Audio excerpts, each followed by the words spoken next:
Hello दोस्तों, मैं स्वागत करता हूं आप सभी का आज की इस वीडियो में। आज की इस वीडियो में हम कंटिन्यू करेंगे हमारा chapter number 2 of class 9th history, जिसका नाम था socialism in Europe and the Russian revolution.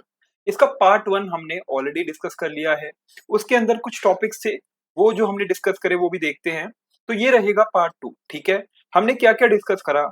हमने क्या किया, the age of social change, यानी कि यूरोप में सोशल चेंज यानी सोसाइटी में कुछ चेंजेस चाहिए, इसकी शुरुआत कैसे हुई। तो हमने देखा था कि फ्रेंच रेवोल्यूशन के एंड होते ही यूरोप में सभी जगह ये आवाज उठने लगी कि अगर फ्रांस के अंदर चेंजेस हो सकते हैं सोशल स्ट्रक्चर में, तो पूरे यूरोप के अंदर भी सोशल स्ट्रक्चर में चेंजेस हो सकते हैं। फिर हमने देखा कि यूरोप में सोशलिज्म कह सकते हो कि किस तरीके से आया। The coming of socialism in Europe, socialism किस तरीके से आया वो देखा। फिर हमने देखा कि कौन कौन से ऐसे लोग थे जिन्होंने सोशलिज्म जैसी फिलॉसफी को सपोर्ट करा। हमने देखा कि लिबरल्स थे, रेडिकल्स थे, जो चाहते थे कि कुछ काइंड ऑफ सोशलिज्म रहे। ठीक है, फिर हमने देखा कि रशियन रेवोल्यूशन का बैकग्राउंड किस तरीके से, कैसे जो वहां पे जार निकोलस टू था वो किस तरीके से अपने आप को रूल करते थे। इंडस्ट्रियल पॉकेट्स देखे कि कहाँ कहाँ इंडस्ट्रीज थी। हमने देखा 1905 का रेवोल्यूशन किस तरीके से फैला। उसके बाद देखा कि फर्स्ट वर्ल्ड वॉर और रशिया के ऊपर क्या इम्पैक्ट पड़ा। उसके बाद हमने देखा कि फेब्रुअरी रेवोल्यूशन ऑफ 1917 में किस तरीके से वहां के जो प्रोविंशियल गवर्नमेंट थी और जो बोल्शेविक्स थे, जो लेनिन के सपोर्ट में थे, उन्होंने किस तरीके से जार निकोलस टू को उनकी गद्दी से हटा के, ठीक है, प्रोविंशियल गवर्नमेंट की शुरुआत करी।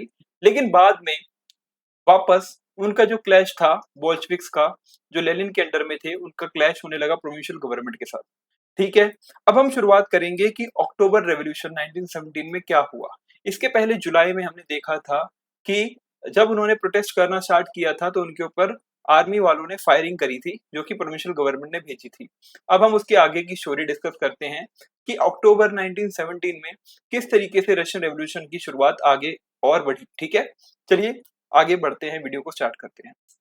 So the revolution of October 1917। ठीक है, अब सीरीज ऑफ इवेंट्स किस तरीके से चलते हैं, वापस इसको कंटिन्यू करते हैं। As the conflict between the provincial government and the Bolshevik group, जैसे जैसे हमने देखा कि प्रोविंशियल गवर्नमेंट के और बोल्शेविक के साथ क्या हुआ, कंफ्लिक्ट स्टार्ट हो गया था। लेनिन डर गए, feared the provincial government would set up a dictatorship. उनको लगा कि जो ये जो प्रोविंशियल गवर्नमेंट है ये वापस से अपनी डिक्टेटरशिप जो है, कह सकते हो, वापस स्टार्ट कर देगी। अब आप बोलोगे डिक्टेटरशिप क्या होती है। डिक्टेटरशिप का मतलब है कि कोई एक पर्सन रूल कर रहा है और वो अपनी मनमानी कर रहा है। वो किसी भी तरीके से अपने रूल को, कह सकते हो कि, इस्टेब्लिश करना चाहता है एंड सभी लोगों से अपनी बात मनवाना चाहता है, चाहे उसको फोर्स का इस्तेमाल ही क्यों ना करना पड़े। तो कह सकते हो कि अपनी मनमानी करने वाले को हम डिक्टेटर कहते हैं। एंड लेनिन को ये डर लग रहा था कि प्रोविंशियल गवर्नमेंट कहीं डिक्टेटरशिप ना अपना ले, उस फॉर्म ऑफ गवर्नमेंट ना अपना ले। ठीक है, सो सितंबर में ही began discussions for an uprising against the government. तो लेनिन ने क्या किया, डिस्कशन स्टार्ट कर दी कि हमें ये प्रोविंशियल गवर्नमेंट के खिलाफ आवाज उठानी पड़ेगी। और बोल्शेविक सपोर्टर्स, जो लेनिन के सपोर्टर्स थे आर्मी में और सोवियत में, फैक्ट्रीज में, वो सभी लोग एक साथ आ गए, वो सभी लोग एक साथ आ गए। ठीक है, और 16 अक्टूबर 1917 को लेनिन ने परसुएट करा पेट्रोग्रेड सोवियत को, ठीक है, पेट्रोग्रेड सोवियत को और बोल्शेविक पार्टी को, कि वो एग्री करें कि सोशलिस्ट सीजर ऑफ पावर होना चाहिए। यानी कि जो सपोर्टर्स हैं सोशलिज्म के, सोशलिस्ट कहते हैं उनको, उनका पावर स्टैब्लिश होना चाहिए, ऐसी उन्होंने बात कही। एक मिलिट्री रेवोल्यूशनरी कमिटी, एक मिलिट्री रेवोल्यूशनरी कमिटी को अपॉइंट किया गया। ठीक है, एक मिलिट्री रेवोल्यूशनरी कमेटी को अपॉइंट किया गया। ठीक है, by the Soviet under Leon Trotsky. ठीक है, किसके अंदर, लियोन ट्रॉट्स्की के अंदर एक रेवोल्यूशनरी कमेटी को ऑर्गेनाइज किया गया। ठीक है, जो पावर को सीज करेगी, जो पावर को अपने हाथ में लेगी। The date of the event was kept a secret. और जो डेट थी इवेंट की, उसको सीक्रेट रखा गया। ठीक है, कि कब ऐसा करेंगे, कब हम जो तख्ता पलट है उसको करेंगे। जो अपराइजिंग है, ठीक है, वो बिगेन हुई 24 अक्टूबर को। यानी 16 अक्टूबर को उन्होंने फैसला किया हमें एक मिलिट्री रेवोल्यूशनरी कमेटी बनानी है। एंड उसके बाद 24 अक्टूबर को उन्होंने कह सकते हो कि जो अपराइजिंग थी वो अपनी स्टार्ट कर दी। ठीक है। Sensing trouble, prime minister Kerensky had left the city to summon troops. तो उनको आभास हुआ कि कुछ बड़ा होने वाला है प्राइम मिनिस्टर को, जिनका नाम था केरेंस्की। तो उन्होंने कहा, वो उन्होंने क्या किया, सिटी को छोड़ दिया और ट्रूप्स को तैयार करने लगे, ताकि अगर रेवोल्यूशनरी उनके ऊपर अटैक करते हैं तो ट्रूप्स उनकी तैयार रहें। ठीक है। एट डॉन, शाम तक, military man loyal to the government seize the building of the two Bolshevik newspapers. शाम तक क्या हुआ, जो प्राइम मिनिस्टर की मिलिट्री थी उसने जो बोल्शेविक के दो ऐसी बिल्डिंग्स थी जहां पे कह सकते हो कि वो लोग न्यूज़पेपर छापते थे, उनको सीज कर लिया।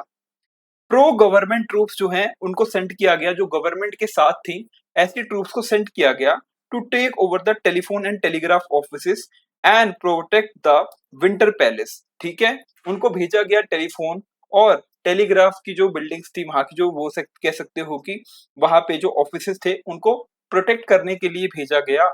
और विंटर पैलेस को, जो विंटर पैलेस था, ठीक है, वहां को उसको प्रोटेक्ट करने के लिए भेजा गया।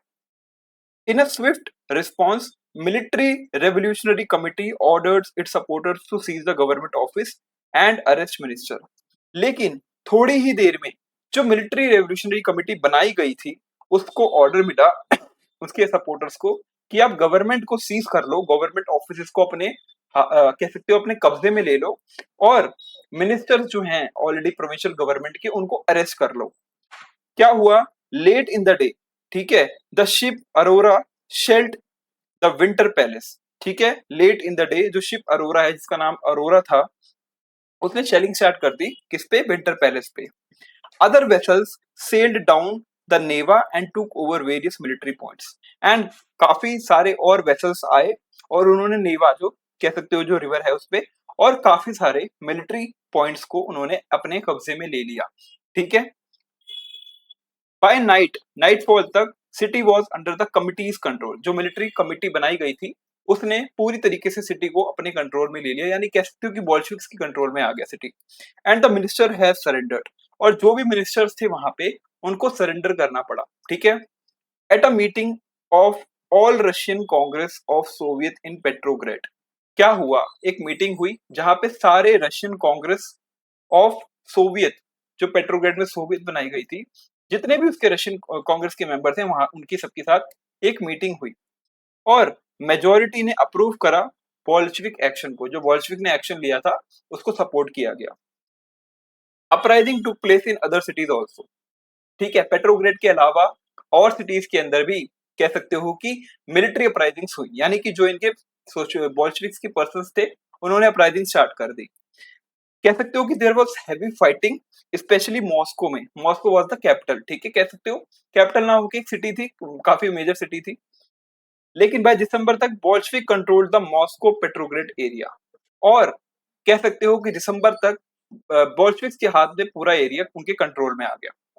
यहाँ पे एक इमेज है लेनिन और ट्रॉट्स्की की विद वर्कर्स एट पेट्रोग्रेड, यानी पेट्रोग्रेड के अंदर जब उन्होंने हासिल कर ली, गवर्नमेंट की पावर को सीज कर लिया, उसके बाद उन्होंने यहाँ फोटो खिंचवाई। यहाँ पे लिखा date of the Russian revolution, Russia followed the Julian calendar until 1 February 1918। कह सकते हो 1918 तक उन्होंने जुलाइन कैलेंडर जो होता है, सॉरी जूलियन कैलेंडर, कौन सा कैलेंडर, जूलियन कैलेंडर को फॉलो करा। ठीक है। एंड उसके बाद क्या कहते हैं, the country then change to a Gregorian calendar. उसके बाद उन्होंने ग्रिगोरियन कैलेंडर पे आ गए, यानी पहले वो जूलियन कैलेंडर को यूज करते थे, अब वो ग्रिगोरियन कैलेंडर यूज करने लगे, जो कि आज हम यूज करते हैं ना कैलेंडर, उसी को ग्रिगोरियन कैलेंडर कहा जाता है। Which is followed everywhere today, आज भी होता है इस्तेमाल इसका। Gregorian dates are 13 days ahead of the Julian dates. कह सकते हो जो जूलियन में डेट्स हैं उससे 13 दिन आगे चलता है वो calendar. So by our calendar the February Revolution took place on 12th March and the October Revolution took place on 7th November। तो कह सकते हो कि जो फेब्रुअरी का रेवोल्यूशन था ग्रेगोरियन कैलेंडर के हिसाब से वो मार्च में हुआ था। ठीक है, मार्च में होगा, और अक्टूबर रेवोल्यूशन का जो कैलेंडर है वो नवंबर में होगा according to the Gregorian calendar. ठीक है। अब यहाँ पे क्वेश्चन उठता है कि क्या चेंज हो गया अक्टूबर के बाद। What change after the October revolution. हमने देखा कि पहले तो प्रोविंशियल गवर्नमेंट की कह सकते हो कि पावर स्टैब्लिश थी, प्राइम मिनिस्टर थे केरेंस्की। लेकिन बॉल्शेविक्स ने ट्राई करा कि हमें अपनी गवर्नमेंट बनानी है, हमें सोशलिस्ट गवर्नमेंट बनानी है, तो उन्होंने मिलिट्री कमिटी बनाई अपनी। हुआ क्या कि जब प्राइम मिनिस्टर को ये लगा कि अब मेरे पर हमला हो सकता है ऑन 24 अक्टूबर 1917, तो उसने सिटी को छोड़ा और ट्रूप्स को आदेश दिया कि सारी गवर्नमेंट बिल्डिंग जहां पे बॉल्शेविक्स हैं उनको आप क्या कह सकते हो, उनको सीज कर लो। लेकिन जब वो सीज करने गए तो उतनी देर में जो बॉल्शेविक्स थे, जो मिलिट्री कमिटी थी, उन्होंने अटैक करके उनको अपने अंडर में ले लिया और मिनिस्टर्स को सरेंडर करवा दिया। ठीक है, इस पूरे इंसिडेंट में हुआ क्या कि जो अभी तक पावर प्राइम मिनिस्टर के पास थी और प्रोविंशियल गवर्नमेंट थी, अब वो पावर आ गई बॉल्शेविक्स के पास, जो कि हेड कौन कर रहा था, हेड कर रहे थे एक पर्सन, यहाँ पे हमने उनका नाम भी देखा था, कहाँ है उनका नाम, जिन्होंने, हाँ, लियोन ट्रॉट्स्की। ठीक है, लियोन ट्रॉट्स्की और लेनिन दोनों ने मिलकर क्या किया, पावर को कैप्चर कर लिया। उसके बाद उन्होंने ये कह सकते हो कि कैलेंडर को भी चेंज करा और उन्होंने कह सकते हो अदर सिटीज में भी अपराइजिंग्स को स्टार्ट कर दिया। यानी कह सकते हो एट द एंड में मॉस्को और पेट्रोग्रेड एरिया उनके कंट्रोल में आ गया। ठीक है, अब यहाँ पे क्वेश्चन है कि व्हाट चेंज आफ्टर अक्टूबर। तो Bolshevik were totally oppose to private property. ये तो उनकी पहले से फिलॉसफी थी कि प्राइवेट प्रॉपर्टी के हम लोग खिलाफ हैं, हमें प्राइवेट प्रॉपर्टी नहीं चाहिए। मोस्ट इंडस्ट्री और बैंक्स जो थे वर नेशनलाइज्ड इन नवंबर 1970 एंड उनके आते ही उन्होंने जो भी प्राइवेट बैंक्स थे उनको नेशनलाइज कर दिया, यानी उनको गवर्नमेंट के कंट्रोल में कर दिया, यानी मेजोरिटी शेयर होल्डिंग कह सकते हो कि जो पावर है बैंक्स को रन करने की वो अब किसके हाथ में आ गई, वो आ गई अब इनके हाथ में। ठीक है, सोशलिस्ट के हाथ में, यानी गवर्नमेंट के हाथ में। नेशनलाइज करने के बाद गवर्नमेंट के हाथ में बैंक की पावर आ जाती है एंड वो ही सारे कार्यभार बैंक के संभालती है। This meant that government took over ownership and management, यानी कि गवर्नमेंट ने बैंक की जो ओनरशिप थी, जो अभी प्राइवेट पर्सन के पास थी, उसको अपने हाथ में ले लिया, मैनेजमेंट को अपने हाथ में ले लिया। Land was declared social property and peasants were allowed to seize the land of the nobility. हुआ क्या कि जो लैंड थी अभी तक जो नोबिलिटी के हाथ में थी उसको खारिज कर दिया गया और कहा कि लैंड एक क्या है, लैंड है एक सोशल प्रॉपर्टी, लैंड एक सोशल प्रॉपर्टी है। और बोल दिया गया कि पीजेंट्स अब नोबिलिटी से अपनी जमीनें कह सकते हो सीज ले कर सकते हैं, वापस ले सकते हैं। सिटीज के अंदर बोल्शेविक ने एनफोर्स करा partition of large houses according to family requirements. यानी कि मान लो कोई एक गरीब पर्सन है, ठीक है, पुअर पर्सन है एंड उसका घर बहुत छोटा है और उसकी फैमिली में रहने वाले लोग हैं 10। ठीक है, वहीं एक अमीर पर्सन है, उसकी फैमिली में रहने वाले लोग हैं 4 या 4 मेंबर्स हैं, बट उनका घर बहुत बड़ा है। तो उन्होंने करा क्या कि जो बड़े बड़े घर थे उनको उस तरीके से डिवाइड करा जितने वहां पे फैमिली मेंबर्स रह सकते हैं इजीली। लाइक 10 पर्सन को एक छोटी जगह में रहने में प्रॉब्लम होगी, तो उनके लिए थोड़ी बड़ी जगह चाहिए और 4 पर्सन को रहने के लिए बहुत ज्यादा जगह नहीं चाहिए। तो उसके हिसाब से क्या हुआ, डिवीजन होने लगा जो सिटीज में प्रॉपर्टीज थी उनका। They banned the use of old titles of aristocracy. और अभी तक जो ओल्ड टाइटल्स थे एरिस्टोक्रेसी यूज करती थी, लाइक जो कह सकते हो कि अच्छी अच्छी पोजीशंस पे थे, अच्छा अच्छा पैसा कमा रहे थे, ठीक है, इनकी एक पोजीशन थी सोसाइटी में उनको एरिस्टोक्रेसी कहते थे। लेकिन उसको अब बैन कर दिया गया, वो आप नाम यूज नहीं कर सकते, टाइटल यूज नहीं कर सकते। टू असर्ट द चेंज नई यूनिफॉर्म्स को डिजाइन किया गया आर्मी के लिए, ऑफिशियल्स के लिए, और एक क्लोथिंग कंपटीशन ऑर्गेनाइज किया गया 1918 में, जहां पे सोवियत हैट, एक सोवियत हैट होती है, उसको चूज किया गया। ठीक है, जिसका नाम था बर्डेओन नोवोका। ठीक है, बर्डेओन वोका। ठीक है, थोड़ा सा कंफ्यूजिंग है, रशियन लैंग्वेज है, तो अब जो अभी आपको प्रोनाउंसिएशन सही लगे वैसे एक हैट होती है, सोवियत हैट होती है, टोपी होती है, उसको चूज किया गया कि उसको पहना जाएगा। जो बोल्शेविक पार्टी थी, ठीक है, जो लेनिन की पार्टी बोल्शेविक पार्टी थी, उसको रीनेम कर दिया गया रशियन कमिटी पार्टी। उसका नाम चेंज करते कर दिया रशियन कमिटी पार्टी। ठीक है, बोल्शेविक, ठीक है, एक तरीके से बोल्शेविक। और नवंबर 1917 में Bolshevik conducted the elections to the Constituent Assembly. Bolshevik ने एक इलेक्शन करवाया to the Constituent Assembly, Constituent Assembly के ने उन्होंने इलेक्शंस करवाए। ठीक है, लेकिन but they failed to gain majority support लेकिन वो जो इलेक्शंस थे बोल्शेविक उसमें हार गए। वो मेजोरिटी नहीं हासिल कर पाए। तो जनवरी 1918 में the assembly rejected Bolshevik measures and Lenin dismissed the assembly. तो हुआ क्या कि असेंबली को, जो असेंबली थी उसको रिजेक्ट कर दिया गया, बोल्शेविक की असेंबली, और बोल्शेविक ने अभी तक जो कह सकते हो कि जो स्टेप्स लिए थे ये करना है, उस सबको रिजेक्ट कर दिया गया, और लेनिन डिसमिस्ड द असेंबली। ठीक है। He thought the All Russian Congress of Soviet were more democratic than an assembly elected in uncertain conditions. ठीक है। तो उन्होंने सोचा कि लेनिन ने क्या किया, जब इनके मेजर्स को डिसमिस कर दिया तो लेनिन ने असेंबली ही डिसमिस कर दी कि असेंबली को हम नहीं मान रहे। उन्होंने कहा कि जो रशियन कांग्रेस है, ऑल रशियन कांग्रेस जो सोवियत की है, वो ज्यादा डेमोक्रेटिक वे में काम करेगी रेदर देन असेंबली जो इलेक्ट हुई है एक अनसर्टेन वे में। यानी कह सकते हो जब उन्होंने देखा कि वो खुद हार रहे हैं तो उन्होंने क्या किया कि असेंबली को ही रिजेक्ट कर दिया। अगर वो लोग जीत जाते, असेंबली में ज्यादा सीट्स उनकी होती, तो कह सकते हो कि फिर वो उनके सपोर्ट में होते, तो वो अपने हिसाब से काम करते। बट उन्होंने देखा कि वो हार रहे हैं तो उन्होंने असेंबली को डिसमिस करके कहा कि हम तो ऑल रशियन कांग्रेस को सपोर्ट करेंगे जो सोवियत की है, वो ज्यादा डेमोक्रेटिक वे में काम करती है। मार्च 1918 में despite opposition by the political allies Bolshevik made peace with Germany at Brest Litovsk. ठीक है। कह सकते हो ब्रेस्ट लिटोस्क। ठीक है। तो कह सकते हो 1918 में सब लोग मना कर रहे थे कि हमें जर्मनी के साथ समझौता नहीं करना चाहिए, अपोजिशन कर रहे थे, लेकिन उसके बाद भी जो पॉलिटिकल अलाइज थे और बोल्शेविक ने मिलके समझौता करा जर्मनी के साथ, और वो जगह का नाम था, ये थोड़ा सा कंफ्यूजिंग नेम है, ब्रेस्ट लिटोस्क। ठीक है। और in the year that followed, और उसके अगले आने वाले साल में, Bolshevik became the only party to participate in the elections to All Russian Congress of Soviet. यानी उन्होंने अपनी ही पार्टी को सिंगल पार्टी बना दिया और उन्हीं की पार्टी कह सकते हो कि इलेक्शंस में खड़ी हो सकती है, जिसका नाम था all Russian Congress of Soviet. ठीक है। Which became the parliament of the country, और उसी को उन्होंने कंट्री की पार्लियामेंट बना दिया। उन्होंने उसी को कंट्री की पार्लियामेंट बना दिया। ठीक है। अब कह सकते हो कि Russia became a one party state. अभी तक तो डिफरेंट पार्टीज थी, बट रशिया में अब सिर्फ एक ही पार्टी थी, जिसका नाम था, नाम याद रखो, उसका नाम था, ठीक है, ऑल रशियन कांग्रेस, ठीक है, ऑफ सोवियत। ये नाम पड़ गया उसका। ठीक है। ट्रेड यूनियंस वर केप्ट अंडर पार्टी कंट्रोल, और जो ट्रेड यूनियंस थे, जहां पे वर्कर्स का एक ट्रेड यूनियन होता है हर फैक्ट्री का, वो सभी किसके कंट्रोल में थे? वो कंट्रोल में थे इस पार्टी के, all Russian Congress of Soviet. एक सीक्रेट पुलिस बनाई गई called the Cheka first and later OGPU and NKVD. इसका नाम चेंज कर दिया गया दो बारी। पहले उसका नाम था चेका फर्स्ट, एक सीक्रेट पुलिस थी, सीक्रेट पुलिस थी। ठीक है। यानी किसी को नहीं पता होता था ये पुलिस है। And punished those who criticise the Bolsheviks.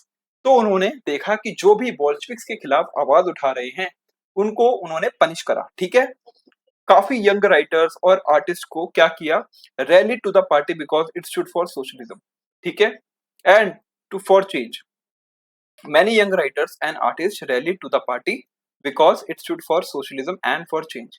ठीक है। तो कह सकते हो काफी सारे राइटर्स थे जो सपोर्ट पे थे सोशलिज्म के, उन्होंने रैली करा पार्टी के लिए। आफ्टर अक्टूबर 1970, ठीक है, अक्टूबर 1970 यानी जो 24 अक्टूबर में ये जो इंसिडेंट्स हुए उसके बाद क्या हुआ? This led to the experiment in the arts and architecture. यानी अभी तक जो इन सब चीजों में ज्यादा कह सकते हो कि ग्रोथ नहीं हो रही थी, अब फोकस जो है वो आर्ट में, ठीक है, आर्किटेक्चर में होने लगा। ठीक है। आर्किटेक्चर में होने लगा। But many became disillusion because of the censorship of the party. ठीक है। लेकिन पार्टी ने सेंसरशिप भी लगा रखी थी, तो उसकी वजह से काफी सारे लोग उससे नाखुश भी थे, डिसइल्यूजन भी थे। ठीक है। नाखुश थे। यहाँ पे एक इमेज है soldier wearing a Soviet hat. ये जो हैट है, ये जो अपनाई गई थी सोवियत हैट, वही हैट है। ठीक है। यहाँ पे देखो, मे डे डेमोन्स्ट्रेशन इन मॉस्को 1918, यहाँ पे डेमोन्स्ट्रेशन हो रही हैं जिसका नाम था May Day. The October revolution and the Russian countryside, यहाँ पे दो व्यूज थे, अक्टूबर रेवोल्यूशन और जो रशिया में कंट्री साइड जो विलेज एरिया है वहां पे दो व्यूज थे। News of the revolutionary uprising of October 25 1970, गांवों तक पहुंची जो न्यूज थी कि लेनिन ने अपने आप को कह सकते हो कि हेड बना लिया है following day, and was greeted with enthusiasm. To the peasant it meant the free land and end to the war. और उनके हिसाब से उनकी लैंड जो है फ्री हो गई थी और उनकी जो वॉर थी अगेंस्ट द रूलर वो खत्म हो गई थी. The day the news arrived the landowners manor house was looted. क्या हुआ, जैसे ही गांवों में ये चीज पता चली उसी दिन अगले ही दिन वहां का जो मेनर है जहाँ पे ज्यादा सबसे ज्यादा जमीन है जो लैंड ओनर है उसके घर को लूट लिया गया पीजेंट्स के द्वारा. उसके जो फार्म्स हैं, ठीक है, was requisitioned and his vast orchard was cut down to sold the peasants for wood. ठीक है, सारे काम peasants ने करे, वहां की लकड़ियां वहां का जो सामान है वो सब बेचने लगे. All his far buildings were torn down and left in ruins while the land was distributed among the peasants who were prepared to live the new Soviet life. ठीक है, और जो लैंड थी उसको डिवाइड कर लिया गया among the, कह सकते हो, peasants, ताकि जिनको पास जमीनें नहीं है उनके पास जमीनें हो जाएं और सब सही से रहें. ठीक है, एक लेटर है, इसको देख लेना, बहुत ज्यादा इंपॉर्टेंट नहीं है. ठीक है,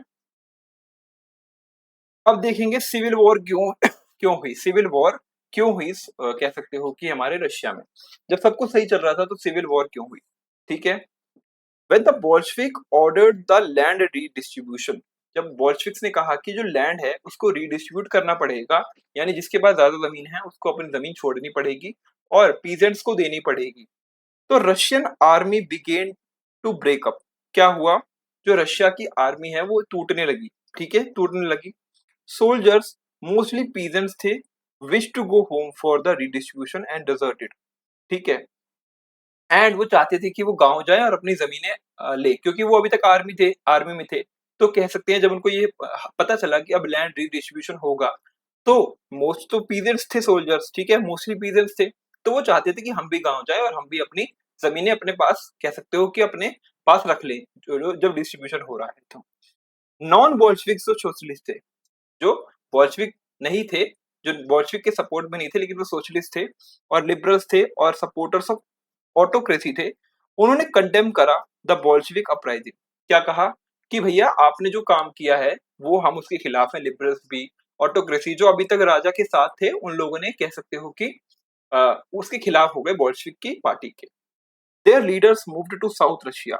उनके जो लीडर्स थे वो साउथ रशिया तक गए और उन्होंने ट्रूप्स को ऑर्गेनाइज करा ताकि वो बोल्शेविक के साथ फाइट कर सके, जिनको कहा द रेड्स. उनका नाम पड़ा द रेड्स, यानी बोल्शेविक कौन थे, बोल्शेविक का नाम था द रेड, इनको रेड के नाम से जाना जाता था.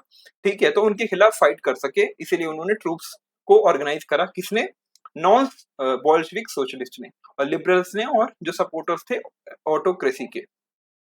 1918 और 1990 में जो ग्रीन्स थे, जो सोशलिस्ट रेवोल्यूशनरीज थे और जो व्हाइट्स थे, प्रो जारिस्ट, कह सकते हो, जो सपोर्टर थे जार के, जार निकोलस चूके, उनको व्हाइट्स कहा गया, और जो ग्रीन्स थे वो सोशलिस्ट रेवोल्यूशनरीज थे. ठीक है, उन्होंने क्या करा, कंट्रोल कर लिया most of the Russian empire, क्योंकि अब उन्होंने रेड को हराना चालू कर दिया. हेड रेड कौन थे, बोल्शेविक्स थे. They were backed by French, American, British और जापानीज ट्रूप्स. और उनको सपोर्ट कौन कर रहे थे, चार ट्रूप्स कर रहे थे. फ्रेंच कर रहे थे, फ्रेंच आर्मी, अमेरिकन, ब्रिटिश और जापानीज सपोर्ट कर रहे थे कि वापस, कह सकते हो कि अब जार का रूल आना चाहिए. All those forces were worried at the growth of socialism in Russia. और ये जो सभी कंट्रीज की फोर्सेस थी ये डरी हुई थी कि यार रशिया में तो सोशलिज्म काफी तेजी से फैल रहा है. As these troops and Bolsheviks fought a civil war, इनके बीच में एक लड़ाई हुई, सिविल वॉर हुई. लूटा गया, बैंडिट्री एंड फेमाइन बिकेम कॉमन. क्या हुआ कि काफी लोगों को बैन किया गया, लूट हुई और भुखमरी, फेमाइन कह सकते हो कि काफी ज्यादा फैल गई उस टाइम पे. सपोर्टर्स ऑफ प्राइवेट प्रॉपर्टी, जो प्राइवेट प्रॉपर्टी के सपोर्टर्स थे, ठीक है, जिनको हम कह सकते हो व्हाइट्स में थे, took hard steps with peasants who had seized land. और जिन पीजेंट्स ने लैंड को ले लिया था उनके ऊपर काफी ज्यादा हार्श स्टेप्स लिए गए. ठीक है, और ये एक्शंस जो थे इससे क्या हुआ, loss of popular support for the non Bolsheviks. Such action led to the loss of popular support for the non Bolsheviks. तो अभी तक जो उनको पॉपुलर सपोर्ट मिल रहा था वो जो है अब कम होने लगा क्योंकि वो पीजेंट्स को परेशान कर रहे थे. जनवरी 1920 तक जो बोल्शेविक्स थे उन्होंने वापस कंट्रोल कर लिया फॉर्मर रशियन एम्पायर को. क्यों, क्योंकि एक स्टेप किया गया कि पीजेंट्स को परेशान किया गया तो उसके खिलाफ हो गए नॉन बोल्शेविक्स के, और बोल्शेविक्स ने जब हम जनवरी 1918 तक वापस, कह सकते हो, रशियन एम्पायर को सीज कर लिया. They succeeded due to cooperation with non Russian nationalist, ठीक है। और उनको कॉपरेशन किसका मिला था? नॉन रशियन नेशनलिस्ट का और मुस्लिम जेडिस्ट का, ठीक है, ठीक है। Cooperation did not work where Russian colonist themself turn Bolshevik, ठीक है। और कहीं कहीं जगह पे कॉपरेशन नहीं मिला जहां पे जो कॉलोनिस्ट थे, अभी जब तो कॉलोनी बनाना चाहते रशियंस को, वो देमसेल्फ जो है बोल्शेविक बन गए थे, तो वहां पे कभी कभी सपोर्ट नहीं मिल रहा था इनका नॉन रशियन नेशनलिस्ट का और मुस्लिम जेडिस्ट का, ठीक है। एक जगह है खीवा, सेंट्रल एशिया, ठीक है। तो Bolshevik colonist brutally massacred local nationalist in the name of defending socialism. यहाँ पे क्या हुआ, जो बोल्शेविक कॉलोनिस्ट थे, ठीक है, उन्होंने सेंट्रल एशिया खीवा के अंदर क्या किया, काफी लोकल लोगों को वहां पे मार दिया, ठीक है, मैसेकर करा, मार दिया in the name of defending socialism, कि वो सोशलिज्म को डिफेंड कर रहे हैं, उनको बचा रहे हैं सोशलिज्म को। इस सिचुएशन में many were confused about what the Bolshevik government represented। तो इस टाइम पे काफी लोग कंफ्यूज हो गए कि जो बोल्शेविक गवर्नमेंट है वो किस चीज को रिप्रेजेंट कर रही है। यहाँ पे तो लोकल नेशनलिस्ट को मारा जा रहा है। तो partly to remedy this, most non Russian nationalist, जो नॉन रशियन नेशनलाइट्स हैं, were given political autonomy in the Soviet Union USSR. क्या हुआ, इसको रेमेडी, इसको ठीक करने के लिए जो ज्यादातर नॉन रशियन नेशनलाइट्स थे, ठीक है, उनको पावर दे दी गई, पॉलिटिकल ऑटोनॉमी दे दी गई कि वो सोवियत यूनियन में थोड़ी बहुत उनको पावर है। The state the Bolshevik created from an Russian empire in December 1922, ठीक है, Bolshevik created from the Russian empire 1922, but since this was combined with unpopular policies that the Bolshevik forced the local government to follow। लेकिन यहाँ पे हुआ क्या कि ये किसके साथ कंबाइन था? अनपॉपुलर पॉलिसीज, जो बोल्शेविक फॉर्म कर रहे थे सिंस द लोकल गवर्नमेंट, कि वो फॉलो करे, ठीक है, उसके साथ ही कंबाइन था। Like harsh discouragement of nomadism, ठीक है, attempts to win over different nationalist were only partly successful. तो जो डिफरेंट नेशनलाइज थे उनके साथ एक कह सकते हो जो अभी तक अटेम्प्ट किया जा रहा था कि उनके सबके साथ मिलके करेंगे, वो पूरी तरीके से सक्सेसफुल नहीं हुआ और सिर्फ पार्टली ही सक्सेसफुल हो पाया। तो central Asia of the October revolution, यहाँ पे दो व्यूज थे। Central Asia of the October revolution जो हुआ, यहाँ पे दो व्यूज क्या निकल के आए कि एक एम एन रॉय पर्सन थे, इंडियन रेवोल्यूशनरी थे, फाउंडर थे मैक्सियन कम्युनिस्ट पार्टी के, और प्रोमिनेंट कॉमिंटर्न थे, रीडर थे इंडिया, चाइना और यूरोप में। He was a central Asia at the time in the civil war in 1920। और लिखते हैं कि the situation was the benevolent old man, his attendant a youth who spoke Russian, he had heard the revolution, ठीक है, who had overthrown the Tsar and driven away the generals who conquered the homeland of the Kyrgyz. So the revolution meant that the Kyrgyz were masters of the home again. Long live the revolution, shouted in the Kyrgyz youth, who seemed to be Bolshevik. The whole tribe joined। तो उन्होंने यही कहा, जो Kyrgyz origin के person थे, जो कि Bolshevik का पार्ट थे और उन्होंने पावर गेन कर ली थी, तो उन्होंने वही कहा कि लॉन्ग लिव द रेवोल्यूशन, यानी रेवोल्यूशन लंबे समय तक रहे। और किर्गिज यूथ, जो कि अब कह सकते हो to be a born Bolshevik है, ठीक है, वो भी ज्वाइन करते हैं और उनके सपोर्ट में वो चीज लिखते हैं, ठीक है। अब क्या हुआ, making of a socialist state, ये सभी चीजें हमने देखी किस तरीके से बोल्शेविक का कह सकते हो कि लोगों ने विरोध करा, काफी लोगों ने, बिकॉज जब नॉन रशियन नेशनलाइट्स कह सकते हो कि जब वो क्या कहते हैं वहां पे कह सकते हैं कि लोकल्स को मार रहे थे सेंट्रल एशिया में, खैर यहाँ पे हमारा जो लगा है खैवा में, सेंट्रल एशिया में, तो वहां पे फिर कह सकते हो लोग थोड़ा कंफ्यूज हुए, जिसकी वजह से थोड़ा बहुत डिवीजन हुआ, ठीक है। अब देखते हैं कि सोशलिस्ट सोसाइटी में हुआ क्या। During the civil war, during the civil war, जो सिविल वॉर चल रही थी, Bolshevik kept industries and banks nationalise. उन्होंने अभी भी जो बैंक्स थे और इंडस्ट्रीज थे उनको अभी भी गवर्नमेंट के ही कंट्रोल में रखा, नेशनलाइज रखा। They permitted the peasants to cultivate the land that had been socialized। और उन्होंने परमिशन दे दी पीजेंट्स को कि आप जो अभी तक लैंड अपने पास रखे हो उसको आप कर सकते हो, अपने उसके ऊपर क्रॉप उगाओ, क्योंकि वो अब सोशलाइज्ड है, गवर्नमेंट के कंट्रोल में थी। Bolshevik used confiscated land to demonstrate what collective work could be, ठीक है। और उन्होंने जो कन्फिस्केट की थी लैंड, उसको एक तरीके से मोहर की तरह दिखाने लग गए कि किस तरीके से कलेक्टिव वर्क हो सकता है, क्योंकि हमने करके दिखाया है। A process of centralized planning was introduced। एक तरीके से क्या हुआ सेंट्रलाइज प्लानिंग को उन्होंने स्टार्ट करा, यानी कि जो भी रूल्स होंगे वो सारी सेंट्रल गवर्नमेंट जो है वो लेगी और नीचे अप्लाई करेगी। ऑफिशियल्स को एक्सेस दिया गया how the economy could work, और सेट करे गए टारगेट्स 5 ईयर पीरियड यानी 5 साल के कह सकते हो कि पीरियड्स बनाए गए। और इसी को प्रोसेस को हमने भी अपनाया था अपने प्लानिंग कमीशन के दौरान। जब हमने 5 ईयर प्लानिंग की स्टार्ट की थी तो हमने इंस्पिरेशन ली थी यूएसएसआर से। तो पहले इन्होंने स्टार्ट किया था यूएसएसआर यानी सोवियत यूनियन ने, यानी रशिया ने। On this basis they made 5 year plan, उन्होंने 5 वर्षीय प्लान बनाए, 5 वर्षीय प्लान कहते हैं इसको, यानी कि पूरे 5 साल के लिए प्लान पहले ही रेडी कर लो और उसके बाद उनको आने वाले 5 साल में अप्लाई करो। The government fixed all prices, सभी के जो खाने के दाम थे वो उनको उन्होंने फिक्स कर दिए। प्रमोट करा इंडस्ट्रियल ग्रोथ को ड्यूरिंग द फर्स्ट 2 प्लान, यानी पहले 2 प्लान यानी पहले 2 साल के लिए, पहले 10 सालों के लिए, जब 2 प्लान बनाए यानी 10 सालों के लिए उन्होंने इंडस्ट्रियल ग्रोथ को सपोर्ट करा। ठीक है, 1927 से 1932 और 1933 से 1938, ये टोटल 10 साल उन्होंने क्या करा, सपोर्ट करा इंडस्ट्रीज को। Centralise planning led to economic growth, और हुआ क्या कि ये जो इनकी सेंट्रलाइज प्लानिंग थी इससे इकोनॉमिक ग्रोथ होना चालू हो गई। इंडस्ट्रियल प्रोडक्शन इंक्रीज हुआ 1929 से लेके 1933 तक। कितना परसेंट? 100% से इंक्रीज हुआ। In the case of oil में, कोल में और स्टील में, ये तीनों प्लांट्स जो इंडस्ट्रियल प्लांट्स थे इनमें काफी ज्यादा ग्रोथ हुई, और कह सकते हो कि पूरा 100% ग्रोथ हुई। नई नई फैक्ट्री सिटीज में आने लगी। ठीक है, हाउएवर ये जो रैपिड कंस्ट्रक्शन था इससे पुअर वर्किंग कंडीशंस काफी जगह फैली, क्योंकि एकदम से जब कंडीशंस एकदम से कह सकते हो कि जब इंडस्ट्रीज का सेटअप होता है तो काफी जगह पे जो हाउसिंग के है, सैनिटेशन है, वो इशू रह जाता है। तो और जो वर्किंग कंडीशंस है, लाइक फैक्ट्री में आप मशीन्स तो ले आए बट प्रॉपर वेंटिलेशन नहीं है, हवा निकलने की प्रॉपर स्पेस नहीं है, काम करने के लिए अच्छे इंस्ट्रूमेंट्स नहीं है, इक्विपमेंट्स नहीं है।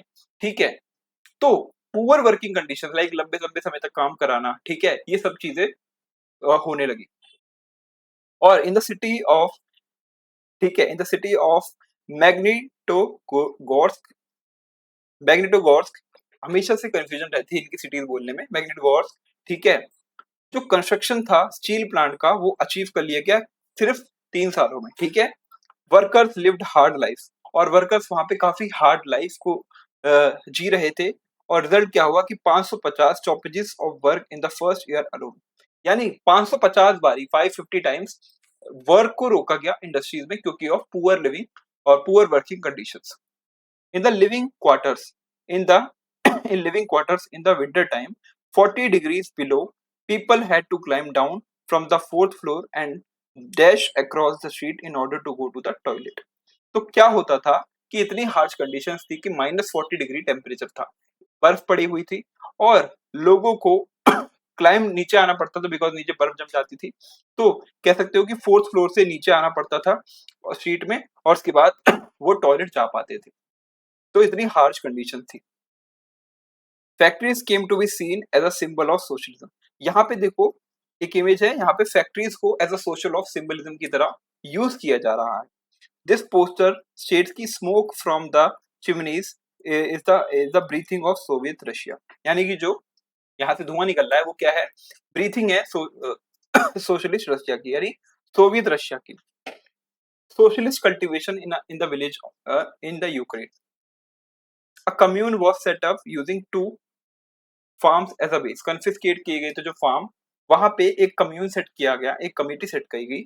The commune consisted of 13 families with a total of 70 persons. 70 लोग थे और 13 फैमिलीज थी। ठीक है, the farm tools taken from the farms were turned over to the commune. The members ate in communal dining hall and income was divided in accordance with the principle of cooperative communism. तो क्या करते थे, एक साथ वो मिलके उगाते थे, जो भी उनको वहां पे काम था करते थे, और उसके जो प्रॉफिट होते थे वो एक साथ डिवाइड करते थे। खाने की बात रही तो खाना भी वो एक ही साथ डाइनिंग करते थे, एक साथ बैठ के खाना खाते थे। The entire proceeds of the members labour as well as dwellings and facilities belonging to the commune were shared by the commune members, और वो जो भी वो वहां से अर्न करते थे वो डिवाइड कर लेते थे अपने कम्यून मेंबर्स में। ठीक है, तो कह सकते हो कि एक गांव की बात की गई यूक्रेन में जहाँ पे सोशलिस्ट का जो कल्चर है, कल्टीवेशन है, वो प्रॉपरली देखा जा सकता है यहाँ पे। ठीक है, यहाँ पे देखो children at schools in Soviet Russia in the 1930s they are studying in Soviet economy. ठीक है, a child in Magnitogorsk during the first 5-year plan. He is working for Soviet Russia. Factory dining hall in 1930. किस तरीके सब लोग एक साथ बैठ के खाना खा रहे हैं, ठीक है? ओके, पहले हम देखेंगे Stalinism and collectivisation. Stalinism and collectivisation. So क्या हुआ? The period of early planned economy was linked to the disaster of the collectivization of agriculture. अभी जो टर्म है कलेक्टिवाइजेशन ऑफ एग्रीकल्चर, इसका मीनिंग क्या है? इसका मीनिंग समझते हैं। क्या हुआ कि 1927 और 28 में जो टाउन्स थे सोवियत रशिया के, सोवियत रशिया मतलब जो यूएसएसआर है, यानी उसका नाम बस सोवियत रशिया कर दिया है, वो जगह वही है, ठीक है, सोवियत रशिया। यहाँ पे क्या था कि ये लोग फेस कर रहे थे acute problem of grain supplies, यानी कि जो फूड ग्रेन की सप्लाईज थी इन एरियाज में वो प्रॉपरली नहीं हो रही थी, सिटीज में नहीं हो रही थी। हुआ क्या था कि गवर्नमेंट ने फिक्स कर दिए थे प्राइसेस कि किस पे आपको बेचना है सामान, अपनी क्रॉप्स को बेचना है। तो पीजेंट्स ने रिफ्यूज कर दिया कि हम इस प्राइस पे अपने जो ग्रेन्स हैं, अपने जो फूड ग्रेन्स हैं वो नहीं बेचेंगे, ठीक है, रिफ्यूज कर दिया कि हम गवर्नमेंट बायर्स को नहीं बेचेंगे इस प्राइस पे। तो स्टेलिन यानी कि लेनिन जो थे, लेनिन, उसके बाद जब उनकी डेथ हो गई तो उसके बाद जो पार्टी है सोवियत रशिया की, उसकी कमांड किसने संभाली? स्टेलिन ने, ठीक है, स्टेलिन ने कमांड संभाली। तो वो हेड कर रहे थे पार्टी को after the death of Lenin. तो उन्होंने इंट्रोड्यूस करा फर्म इमरजेंसी मेजर्स, उन्होंने इमरजेंसी मेजर्स को इंट्रोड्यूस किया।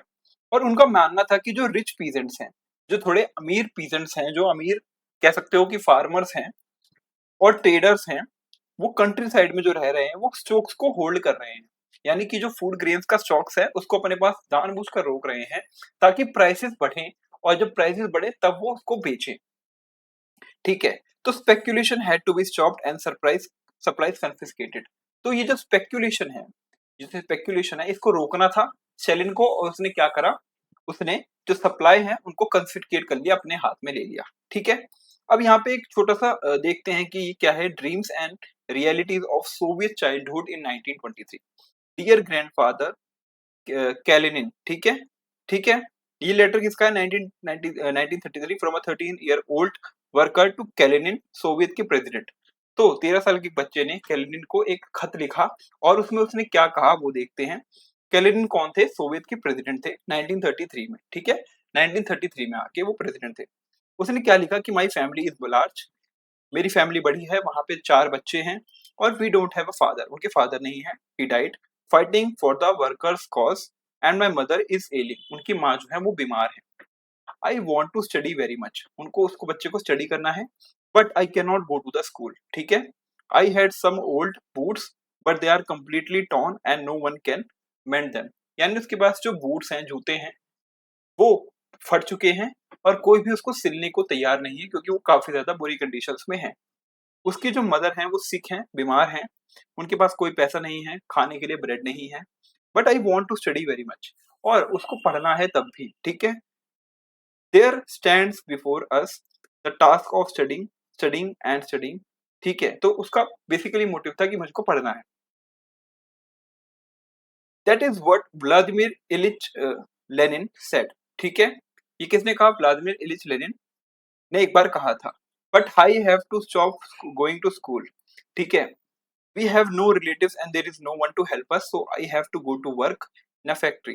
कहता है कि मेरा कोई रिलेटिव नहीं है जो मेरी मदद कर सके, इसीलिए मुझे जबरदस्ती फैक्ट्री में जाके काम करना पड़ता है, बल्कि मुझे इस टाइम पे पढ़ना है, ठीक है, ठीक है, उसको पढ़ना है। To prevent the family from starving, तो dear grandfather I am 13, I study well and have no bad reports, I am in class 5, ठीक है। वो अपने बारे में लिख रहा है, ठीक है, सभी चीजें। तो हमने देखा कि क्या हुआ था कि स्टेलिन ने कन्फिस्केट कर ली सप्लाईज को। उसके बाद क्या हुआ? 1928 में party members tour the grain producing areas, वहां पे जो पार्टी मेंबर्स थे उन्होंने क्या करा, एक टूर लगाया जहां पे क्रॉप्स को उगाया जाता है, ग्रेन्स को उगाया जाता है, सुपरवाइजिंग और एनफोर्स ग्रेन कलेक्शन, और उन्होंने ग्रेन्स का कलेक्शन स्टार्ट कर दिया। वहां पे रेड मारी, ठीक है, कुलक्स में, the name of well to do peasants. तो जहाँ पे एक कह सकते हो कि जो वेल टू डू पीजेंट्स हैं, जिनके पास अच्छी कमाई है, अच्छे पैसे हैं, उनको कुलक्स कहा जाता है, ठीक है। तो उनके यहाँ पे इन ट्रूप्स ने रेड मारी, ठीक है। A shortage continued, the decision was taken to collectivise farms, ठीक है, काफी ज्यादा शॉर्टेज थी फूड ग्रेन्स की, तो डिसीजन लिया गया कि फार्म्स को कलेक्टिवाइज करेंगे।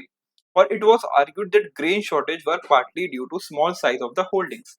देखा गया कि जब छोटी छोटी जमीनें होती हैं तो ग्रेन्स जो उग रहे हैं वो काफी अच्छी क्वांटिटी में नहीं उग रहे, बहुत कम क्वांटिटी में ग्रेन्स उग रहे हैं जो कि फूड सप्लाईज को शॉर्ट कर रहे हैं। तो उन्होंने क्या करा, उन्होंने सोचा कि अगर हम सारी जमीनों को कलेक्टिवाइज कर लें, मिला लें, यानी सारे पीजेंट्स एक साथ अपनी सारी लैंड मिला लें तो एक बड़ी लैंड इकट्ठा हो जाएगी और इसके ऊपर हम टेक्नोलॉजी यूज कर सकते हैं और प्रॉपरली इस पे मशीन्स का इस्तेमाल हो सकता है। छोटी छोटी जमीनों पे काम करना मुश्किल होता है, लेकिन जब सभी फार्मर्स ने अपनी जमीन को मिला के एक बड़ा फार्म बना दिया, ठीक है, बड़ा जमीन बना दी, उसी को कहेंगे कलेक्टिवाइजेशन ऑफ फार्म्स। तो 1970 के पास land had been given over to peasants, जमीनें दी गई पीजेंट्स को।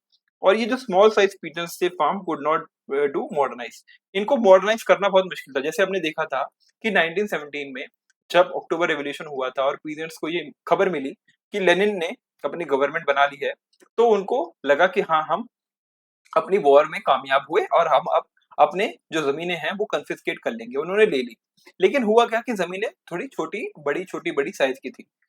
तो यहाँ पे देखा गया कि टेक्नोलॉजी यूज करना बहुत मुश्किल था। लाइक ये छोटी जमीन में ट्रैक्टर चलाना या कोई इंस्ट्रूमेंट यूज करना मुश्किल होगा, लेकिन अगर जमीन बड़ी होगी तो फार्मिंग करना इजी हो जाएगा, पॉसिबल हो जाएगा।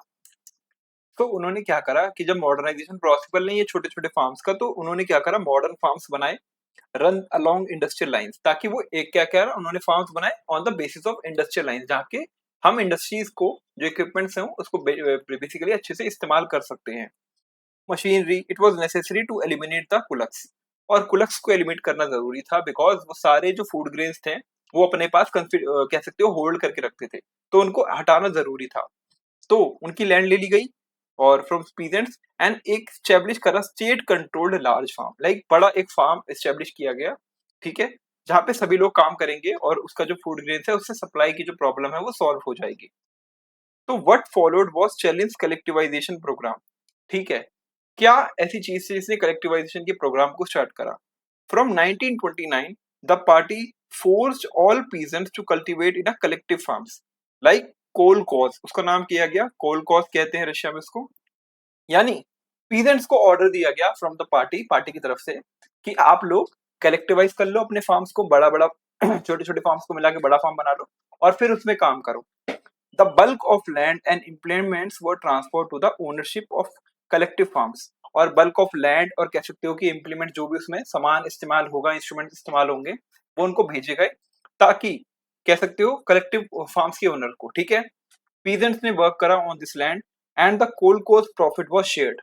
और क्या हुआ, कोलकोज क्या है, बड़ी जमीनें, यानी उसमें सभी की छोटी छोटी जमीनें हैं, तो जब प्रॉफिट होगा तो उसको प्रॉफिट को सभी में डिस्ट्रीब्यूट कर लिया जाएगा जितना जितना उनकी लैंड है। एंड रिच पीजेंट्स रेजिस्टेड लेकिन जो पीजेंट्स गुस्सा थे उन्होंने रेजिस्ट करना स्टार्ट करा, आवाज उठाई, और authority resisted the authorities and destroyed their livestock. उन्होंने अथॉरिटीज के खिलाफ आवाज उठाई जो कि थोड़े परेशान थे, जो कि इस चीज से गुस्सा थे, और उन्होंने अपने लाइवस्टॉक को डिस्ट्रॉय कर दिया। कह सकते हो बिटवीन 1929 एंड 1931 जो नंबर ऑफ केटल थे वो 1/3 से फेल हो गए, यानी अपनी खुद की जो गाय भेड़ बकरियां इन थी, इनको इन्होंने खुद डिस्ट्रॉय करा। तो कह सकते हो कि 1931 तक 1/3 ऑफ द स्टॉक जो है केटल का, नंबर ऑफ केटल का, वो डिस्ट्रॉय कर दिया गया, ठीक है। Those who resisted collectivisation were severely punished. तो गवर्नमेंट ने क्या करा, जो इनके खिलाफ रजिस्ट कर रहे थे कलेक्टिवाइजेशन की फिलॉसफी के, उनको काफी ज्यादा पनिश किया गया।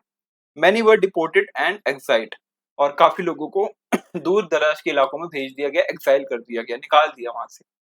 As they resisted collectivisation, peasants argued that they were not rich and they were not against socialism, ठीक है। और जब उन्होंने रेजिस्ट करा तो उन्होंने बोला कि कलेक्टिवाइजेशन ने के प्रिंसिपल्स के अगेंस्ट बोला कि we are not rich and we are not against socialism, ठीक है, उन्होंने ये चीज बोली।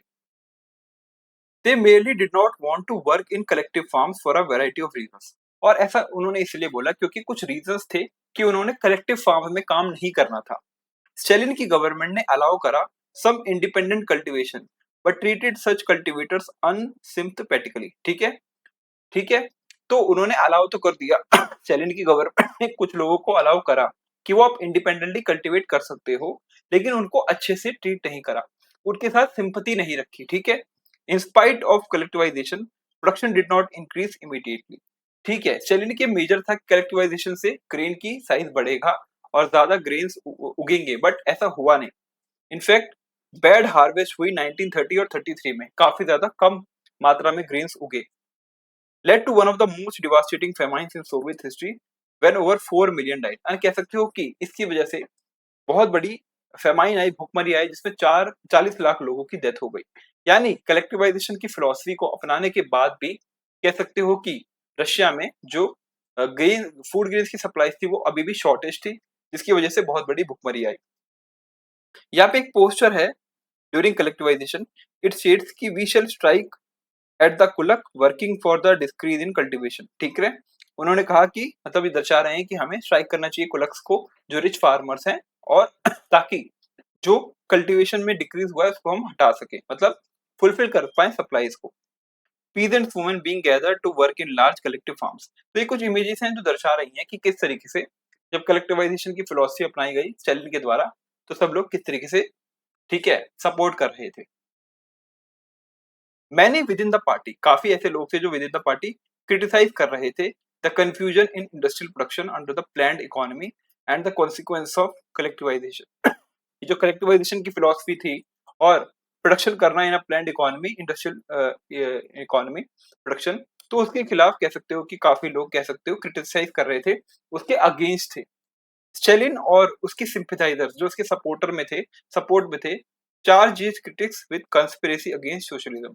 और उन्होंने कहा कि जो भी हमें क्रिटिसाइज कर रहे हैं वो हमारे खिलाफ कॉन्स्पिरेसी कर रहे हैं, हमारे खिलाफ षड्यंत्र रच रहे हैं और उनको पनिश किया जाएगा। Acquisitions were made throughout the country and by 1939 कह सकते हो over 2 million were in prisons on labor camps। और कह सकते हो कि जो भी क्रिटिसाइज कर रहे थे 1939 तक कह सकते हो 2 मिलियन 20 लाख लोगों को जेल में बंद कर दिया गया और लेबर कैंप्स में बंद कर दिया गया। Most were innocent of the crimes, और काफी सारे लोग उसमें इनोसेंट थे, but no one spoke for them, लेकिन किसी ने भी उन इनोसेंट पर्सन्स के लिए आवाज नहीं उठाई, उन इनोसेंट पर्सन्स के लिए बोला नहीं। A large number were forced to make false confessions under the torture and were executed. Several among them were talented professionals। देखा गया कि लार्ज नंबर को लोगों को जो कैंप्स में बंद थे उनको जबरदस्ती क्या करा गया है, कन्फेशंस कराए गए कि आपने गलती करी है, इसको कन्फेस करो, और फिर उनको मार दिया गया, एग्जीक्यूट कर दिया गया। और इसमें से काफी सारे जो है टैलेंटेड प्रोफेशनल्स थे, ठीक है। यहाँ पे एक ऑफिशियल व्यू है of the opposition to collectivisation and the government response, ठीक है। ऑफिशियल व्यू है अपोजिशन टू कलेक्टिवाइजेशन एंड फिर गवर्नमेंट का क्या रिस्पॉन्स है। From the second half of the February, ठीक है, this year in various regions of the Ukraine mass insurrections of the peasantry have taken place caused by distortions of the party's line by a section of lower ranks of the party and Soviet apparatus in the course of the introduction of collectivization and preparatory work for the spring harvest. Within a short time, large-scale activities from the above-mentioned regions carried over in the neighboring areas and most aggressive insurrections have taken place near the border.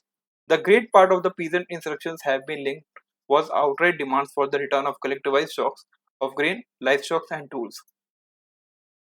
Between 1st February and 15th March, 25,000 have been arrested, 656 have been executed, 3,673 have been imprisoned in labor camps and 5,580 exiled। तो ये जो है एक report है जहां पे जो भी कलेक्टिवाइजेशन के खिलाफ आवाज उठा रहे थे वो प्रॉपर उन्होंने जो लिखा है हार्वेस्ट के खिलाफ, जो भी उनके खिलाफ आवाज उठा रहे थे उनमें कुछ इतने लोग थे जिनको उन्होंने अरेस्ट करा, फिर उनको एग्जाइल करा, कुछ लोगों को यहाँ से हटा दिया, कुछ लोगों को एग्जीक्यूट करा। वो सभी जो चीजें हैं वो यहाँ लिखी है। होपफुली ये आपके एग्जाम के लिए रेलिवेंट नहीं है, ठीक है, जो बॉक्स है, बट एक काइंड ऑफ व्यू जानने के लिए इसको यहाँ पे डाला गया है, ठीक है। अब यहाँ पे हम बात करेंगे कि ग्लोबल इन्फ्लुएंस क्या था रशियन रेवोल्यूशन का और यूएसएसआर का। यानी कि अभी तक हमने देखा कि रशियन रेवोल्यूशन हुआ, लेनिन आए, फिर स्टालिन आए, स्टालिन ने कलेक्टिवाइजेशन की फिलॉसफी अपनाई जो कि सक्सेसफुल नहीं हुई, और जो भी जिसने भी उनके खिलाफ आवाज उठाई उनको उन्होंने मार दिया या लेबर कैंप्स में, प्रिजन्स में उनको बंद कर दिया ओवर 2 मिलियन, और जिसमें काफी सारे टैलेंटेड प्रोफेशनल्स थे, ठीक है। तो रशियन रेवोल्यूशन तो यहाँ तक हो गया, बट रशियन रेवोल्यूशन की वजह से ग्लोबली उसका क्या इम्पैक्ट पड़ा वो भी समझना बहुत जरूरी है। ठीक है, तो एग्जिस्टिंग सोशलिस्ट पार्टी जो यूरोप में है, यूरोप में एक एग्जिस्टिंग सोशलिस्ट पार्टी थी। यूरोप यानी बहुत बड़ा कॉन्टिनेंट है, उसमें different different countries, France, Britain, ठीक है, इस तरीके से कंट्रीज हैं। तो वहां पे जो सोशलिस्ट पार्टीज जो यूरोप में थी अलग अलग कंट्रीज में, did not Holi approve of the way the Bolshevik took power. वो कंप्लीटली जो बोल्शेविक्स ने जिस तरीके से कह सकते हो कि पावर को गेन करा था उसके सपोर्ट में नहीं थी completely, and kept it. However, the possibility of the workers state fired people imagination across the world। ठीक है, लेकिन वो इस चीज को लेके थोड़ा अचंभा में थे कि वर्कर्स ने जो स्टेट की, कैसे कह सकते हो कि जो गवर्नमेंट थी उसको हटा दिया। Worker state fight people imagination across the world. ठीक है, कि किस तरीके से वर्कर्स ने इतनी बड़ी पार्टी बना के गवर्नमेंट में अपना रोल कह सकते हो हासिल करा। In many countries communist parties were formed. और इसी के संदर्भ में, ठीक है, काफी सारी कंट्रीज में कम्युनिस्ट पार्टी का जन्म होने लगा, like the communist party of great Britain. ठीक है, और ये जो बोल्शेविक्स थे इन्होंने एनकरेज करा कॉलोनियल पीपल्स को कि वो फॉलो करें उनके एक्सपेरिमेंट को। कॉलोनियल पीपल्स को, लाइक ब्रिटेन जो कॉलोनी बनाता है, फ्रेंच, स्पेन, इनको बोला कि आप भी हमारा एक्सपेरिमेंट करके देखो। तो many non Russian from outside the USSR, जो नॉन रशियन थे, रशिया के बाहर के थे, उन्होंने पार्टिसिपेट करा in the conference of the peoples of East. Conference of peoples of East 1920 में हुई थी। ठीक है, and the Bolshevik founded Comintern and international union of pro Bolshevik socialist party. वो उनकी मीटिंग हुई। ठीक है, किस किस की मीटिंग हुई? काफी सारे नॉन रशियंस की जो आउटसाइड रशिया थे, और जो बोल्शेविक जिन्होंने कमिटी कमिंटर्न फाउंड किया था जिसका नाम था international union of pro Bolshevik socialist party, वो सबकी एक मीटिंग हुई 1920 में। ठीक है, some received education in USSR communist university of the workers of the East. ठीक है, ये एक कम्युनिस्ट यूनिवर्सिटी है यूएसएसआर में, वहां पे काफी वर्कर्स ने एजुकेशन हासिल करी थी। And the time of outbreak of the second world war the USSR had given socialism a global face and world stature. और जब सेकेंड वर्ल्ड वॉर जब की शुरुआत हुई थी, जब तक आई सेकेंड वर्ल्ड वॉर की बात, तब तक ये जो यूएसएसआर था इसने सोशलिज्म जो फिलोसफी है उसको एक ग्लोबल फेस की तरह पूरे वर्ल्ड में एक स्ट्रेचर की तरह दिखाया। ठीक है, अपनी जो काम किया उन्होंने वो दिखाना चालू करा ग्लोबली। ठीक है, yet by the 1950s, 1950s तक it was acknowledged within the country that the style of government in USSR was not in keeping with the ideals of Russian Revolution। ये देखा गया कि 1950 तक ये देखा गया, एक्नॉलेज भी किया गया कंट्री में काफी लोगों के द्वारा कि जो गवर्नमेंट, जो स्टाइल ऑफ गवर्नमेंट यूएसएसआर में चल रहा है वो रशियन रेवोल्यूशन में जो हम आइडियल्स के लिए लड़ रहे थे उसके साथ साथ नहीं चल रहा। ठीक है, in the world socialist movement uh, to it was recognized that all was not well in the Soviet Union। और बाकी जो एरियाज हैं, ठीक है, वर्ल्ड में जो अलग अलग सोशलिस्ट पार्टीज हैं, उन्होंने भी देखा कि रशिया में सोवियत यूनियन अच्छे से काम नहीं कर रहा। A backward country had become a great power. ठीक है, और कहा कि एक बैकवर्ड कंट्री एक बड़ी पावर बन गई है, इसकी इंडस्ट्रीज और agriculture had developed and the poor were being fed, but it had denied the essential freedom to its citizens and carried out its development projects through repressive policies.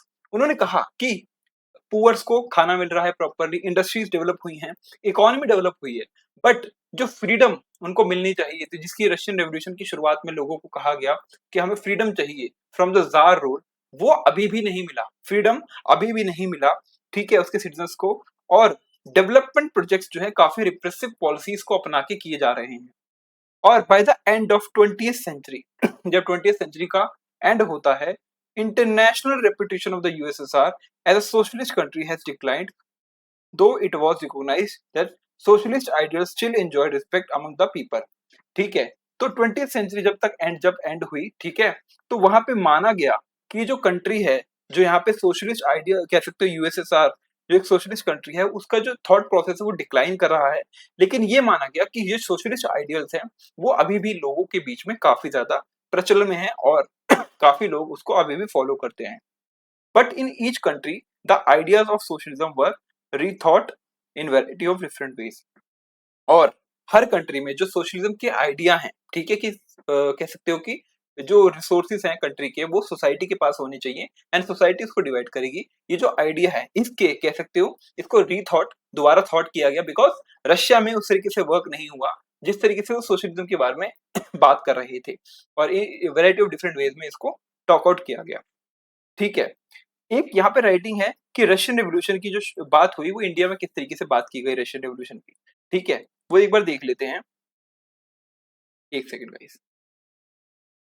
Among those the Russian revolution inspired many Indians. कह सकते हो कि Russian revolution ने काफी Indians को inspire करा। Several attended the communist university. काफी सब लोगों ने कम्युनिस्ट यूनिवर्सिटी में गए भी जो रशिया में है।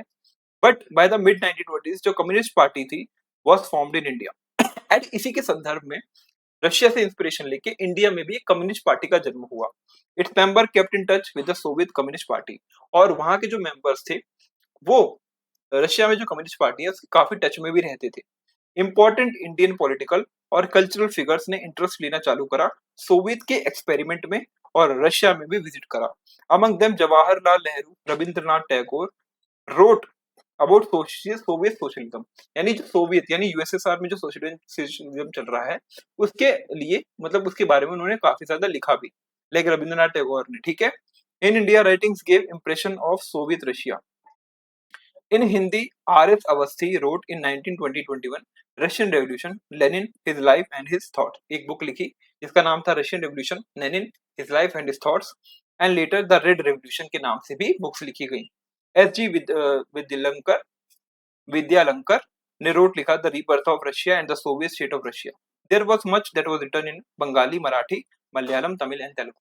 यानी काफी जगहों पे जो सोवियत रशिया में जो सोशलिज्म का एक्सपेरिमेंट किया गया उसके बारे में काफी ज्यादा लिखा और कम्युनिस्ट पार्टी ऑफ इंडिया भी जो जन्मी वो वहां से ही इंस्पिरेशन लेके जन्मी। ठीक है, यहाँ पे special issues on Lenin and the Indo Soviet journal, एक तरीके से इंडो सोवियत जर्नल है। ठीक है, जहाँ पे वो लिख रहे हैं इंडिया और सोवियत के रिलेशंस और सोवियत में क्या चल रहा है उसके बारे में न्यूज़पेपर में। तो कह सकते हैं इसी के साथ हमने जो चैप्टर है एनसीईआरटी है हमारी वो कंप्लीट कर दी है। अब हम क्या करेंगे, जो हमने पूरा चैप्टर करा उसको कुछ पेजेस में हम क्या करेंगे समराइज करेंगे, जो हमने पढ़ा उसको जल्दी जल्दी रिकॉल करेंगे। ठीक है, याद करेंगे। Chapter 2 socialism in Europe and the Russian revolution. पहली बात करी थी हमने the age of social change कैसे आया, कि फ्रेंच रेवोल्यूशन के बाद 1789 में जो आइडियाज थे फ्रीडम के, इक्वलिटी के, वो काफी जल्दी तेजी से यूरोप में स्प्रेड आउट हुए। सोसाइटी अर्लियर जो है डिवाइड थी एस्टेट्स में, ऑर्डर्स में, like first estate, second estate, third estate, लेकिन और एरिस्टोक्रेसी और चर्च वहां पे कंट्रोल में थे। लेकिन नाउ लोगों के मन में ये इच्छा जन्मी कि पॉसिबिलिटी है कि हम सोसाइटी को रिस्ट्रक्चर कर सकते हैं जहाँ पे इंडिविजुअल के पास राइट्स होंगे, नई पावर स्ट्रक्चर्स भी बनेंगी। Debates spread out world wide और इंडिया में राजा राम मोहन रॉय और हेनरी डेरिजियो डिस्कस करते हैं फ्रेंच रेवोल्यूशन के इम्पैक्ट को। ठीक है, people divided on how much change was needed. अब लोग जो है डिवाइडेड थे कि कितने तरीके का कैसा चेंज चाहिए। लाइक कंजर्वेटिव चाहते थे कि स्लो प्रोसेस हो, पास्ट को हमें रिस्पेक्ट करना चाहिए और बहुत ज्यादा तेजी से चेंज ना हो। तो कंजर्वेटिव जो थे फेवर करते हैं स्लो चेंज, क्योंकि वो तो सपोर्ट में थे जार के। ठीक है, और कह सकते हो और जगहों पे कह सकते हो जो कंजर्वेटिव जो थे स्लो चेंज कर रहे थे और पास्ट को रिस्पेक्ट करते हैं। ठीक है, लिबरल जो थे वो चाहते थे कि रिलीजियस टॉलरेंस हो, पार्लियामेंटली जो आए वो इलेक्टेड हो। ठीक है, इंडिविजुअल को राइट्स मिले, लेकिन जो प्रॉपर्टी है जिनके पास, वो भी मेंस मेंस के पास जो प्रॉपर्टी है उन्हीं को वोटिंग का अधिकार हो, ना वुमेन्स को वोटिंग का अधिकार हो और ना उन मेंस को वोटिंग का अधिकार हो जिनके पास प्रॉपर्टी नहीं है। ठीक है, ये बात हो रही थी बाय द लिबरल्स। रेडिकल्स चाहते थे कि गवर्नमेंट जो है वो मेजोरिटी की बने, ज्यादातर लोग जिसको गवर्नमेंट बनाना चाहते हैं वो गवर्नमेंट बने। वुमेन्स की राइट्स को भी सपोर्ट करा और अपोज करा कंसंट्रेशन ऑफ वेल्थ, यानी जो वेल्थ है वो किसी एक की पर्सन के पास नहीं होनी चाहिए। फिर इंडस्ट्रियल सोसाइटी और सोशल चेंज किस तरीके से आया, तो इंडस्ट्रियल रेवोल्यूशन आया और कुछ नई सिटीज उभर के आई जहाँ पे फैक्ट्रीज, रेलवेज का काफी ज्यादा एक्सपेंशन हुआ। बट प्रॉब्लम्स क्या थी कि काफी ज्यादा लंबे समय तक अप टू 15 आवर्स तक काम करना पड़ता था, काफी कम वेजेस मिलते थे, पुअर हाउसिंग, सैनिटेशन की दिक्कतें थी और अनएम्प्लॉयमेंट भी था जहाँ पे स्लम्स थे। ठीक है, जहाँ पे झुग्गियां थी, झोपड़ियां थी, वहां पे कह सकते हो कि स्लम एरिया थे, वहां पे काफी ज्यादा अनएम्प्लॉयमेंट थी, लोगों के पास काम नहीं था। लिबरल्स और रेडिकल्स ने रिफॉर्म्स लाए, सॉल्यूशंस लाने की कोशिश करी इन सभी प्रॉब्लम्स के लिए। और उन्होंने कहा कि इंडिविजुअल एफर्ट को एनकरेज करना चाहिए, जो भी इंडिविजुअल एफर्ट लेना चाह रहा है उसको एनकरेज करो। एंटरप्राइज, एजुकेशन और हेल्दी वर्कफोर्स होनी चाहिए। उन्होंने अपोज करा एरिस्टोक्रेसी की बर्थ बेस्ड प्रिविलेजेस को। वो नहीं चाहते थे जो एरिस्टोक्रेसी को अभी तक बर्थ बेस्ड प्रिविलेजेस मिल रहे हैं वो मिले। वर्कर्स और women began supporting radical movements, because वो लोग रेडिकल्स जो हैं वो वुमेन्स के बारे में बात कर रहे थे, वर्कर्स के बारे में बात कर रहे थे, तो उन लोगों ने उनको सपोर्ट करना स्टार्ट कर दिया। स्ट्राइक्स इन 1896-97 टेक्सटाइल्स में और फिर 1902 में मेटल इंडस्ट्रीज में हुई काफी सारी स्ट्राइक्स। और एक नेशनलिस्ट जिनका नाम था ग्यूजेपे मजीनी, इटली के थे। उन्होंने डिमांड करा रेवोल्यूशन कि हमें एक ऐसा नेशन बनाना है, कहाँ पे, इटली में। वो इटली में थे तो उन्होंने वहां पे ऐसा नेशन बनाने की बात करी जो कि लिबरल्स और रेडिकल्स बात कर रहे थे। अब बात करेंगे the coming of socialism to Europe. Europe में सोशलिज्म किस तरीके से आया। सोशलिज्म क्या हुआ, मिड 19th सेंचुरी में काफी ज्यादा एमर्ज हुआ, जिसने प्राइवेट प्रॉपर्टी को अपोज करा और इनइक्वालिटी की कॉज को सामने लाए कि इनइक्वालिटी नहीं होनी चाहिए। उन्होंने फेवर करा कलेक्टिव ओनरशिप को और सोसाइटी को प्रॉपर्टी को अपने हाथ में लेना चाहिए और उसके हिसाब से फिर डिवाइड करना चाहिए प्रॉपर्टी को। तो की थिंकर्स थे यहाँ पे कुछ। रॉबर्ट ओवन जो इंग्लैंड में थे, इन्होंने कोऑपरेटिव कम्युनिटी बनाई new Indiana, new harmony, Hampshire जो यूएसए में था। उसके बाद लुइस ब्लैंक फ्रांस में, इन्होंने भी सपोर्ट करा कोऑपरेटिव को, लेकिन इन्होंने कहा कि कोऑपरेटिव जो है उनको रिप्लेस कर देना चाहिए। Support cooperative should replace capitalist enterprise, कि कोऑपरेटिव्स को जो कैपिटलिस्ट एंटरप्राइजेस हैं उनको कह सकते हो रिप्लेस कर दो। कार्ल मार्क्स जो हैं और फ्रीडरिच एंजल्स जो जर्मनी के हैं, इन्होंने कहा कि इंडस्ट्रियल सोसाइटी एक कैपिटलिस्ट सोसाइटी है, ठीक है, और वर्कर्स यहाँ पे एक्सप्लॉइट होते हैं by the profit seeking capitalist.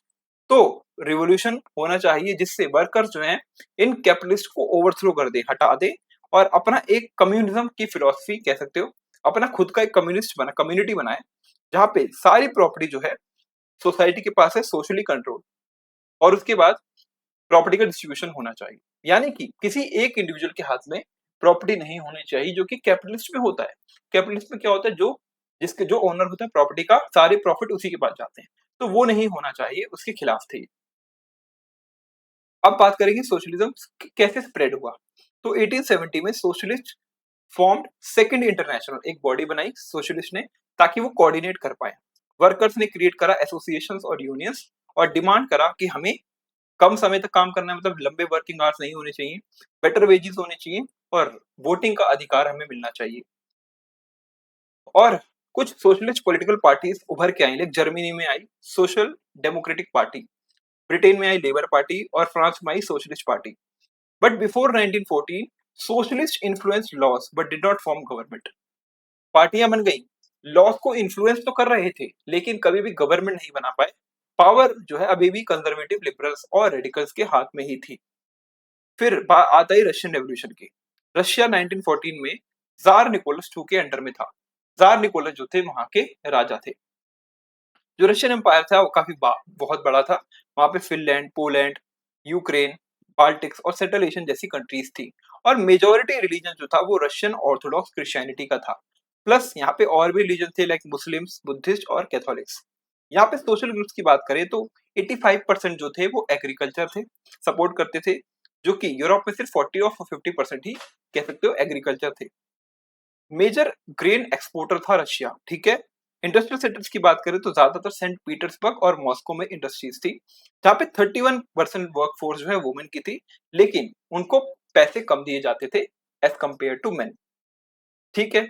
Division किस तरीके से हुआ सोसाइटी में, क्योंकि वर्कर्स जो थे स्किल्ड थे, लाइक मेटल वर्कर्स, वो अपने आप को एरिस्टोक्रेट समझने लगे।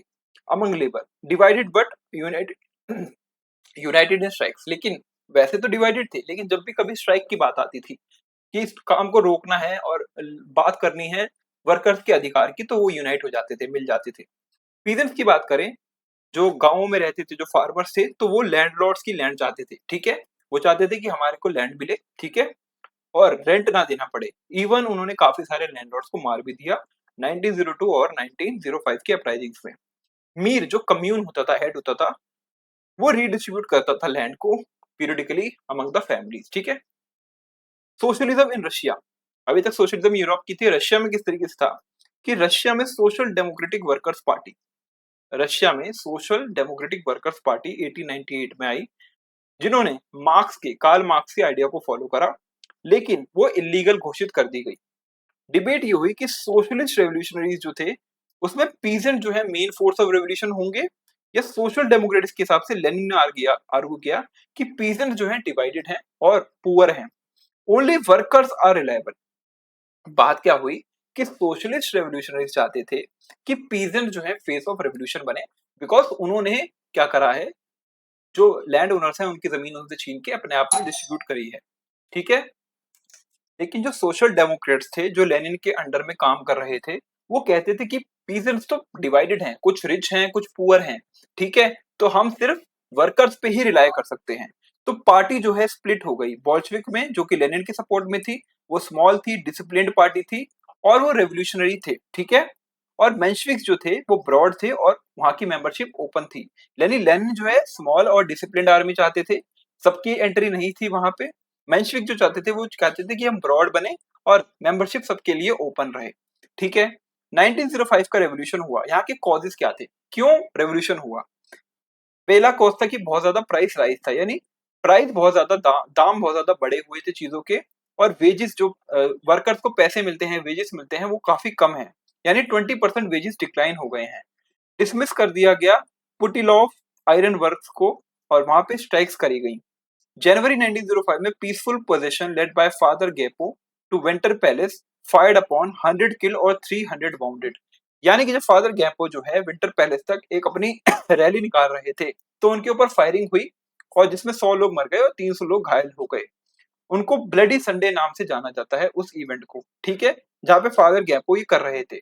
इसके बाद क्या हुआ, स्ट्राइक्स हुई, यूनिवर्सिटीज बंद कर दी गई, प्रोफेशनल्स ने यूनियन ऑफ यूनियंस बनाए गए, जार ने फोर्स करा टू अलाउ डूमा पार्लियामेंट, ठीक है।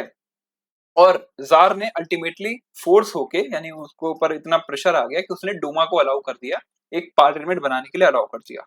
लेकिन उसने थोड़े ही दिन बाद डूमा को डिसमिस कर दिया और जार ने इलेक्शंस को मैनिपुलेट करा, ठीक है। इसके बाद हुई वर्ल्ड वॉर फर्स्ट और रशिया का क्या उसमें रोल रहा। रशिया ने ज्वाइन करा अलाइज को, लाइक ब्रिटेन को और फ्रांस को। यहाँ पे काफी ज्यादा हैवी डिफीट्स हुई उनकी, हारे गए।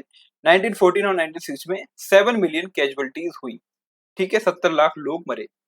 इकोनॉमिक क्राइसिस आया, इंडस्ट्रीज ने कोलैप्स करा, रेलवेज ब्रोक डाउन, फूड की शॉर्टेज हुई और ब्रेड के राइट्स हो गए, यानी ब्रेड खाने के लिए भी लोगों के पास पैसे नहीं थे। तो इसकी वजह से जो जार की जो ऑटोक्रेसी थी, उसका जो रूल था वो बहुत ज्यादा अनफेमस हुआ, अनपॉपुलर हुआ और लोग उनके खिलाफ बढ़ गए। इससे क्या हुआ, रेवोल्यूशन और ज्यादा फ्यूल हुआ, और ज्यादा रेवोल्यूशन में कह सकते हैं कि और ज्यादा रेवोल्यूशन में कह सकते हैं लोग भड़के। फरवरी में रेवोल्यूशन, कह सकते हैं फरवरी ऑफ रेवोल्यूशन 1970 में हुआ क्या कि जो पेट्रोग्रेड था, जो पहले सेंट पीटरबर्ग था, उसका नाम चेंज कर दिया था। यहाँ पे काफी ज्यादा फूड शॉर्टेज थी और विंटर्स काफी ज्यादा हार्श थी। 22 फरवरी को लॉकआउट हो गया फैक्ट्री में, और जिसकी वजह से स्ट्राइक्स हुई पूरे एरिया में। 23 फेब को वुमेन वर्कर्स ने प्रोटेस्ट लीड करा और उसी दिन को हम इंटरनेशनल वुमेन्स डे भी कहते हैं। वर्कर्स सोल्जर्स ने मिलके अपनी खुद की आर्मी बनाई और सोवियत काउंसिल्स बनाई। क्या बनाई?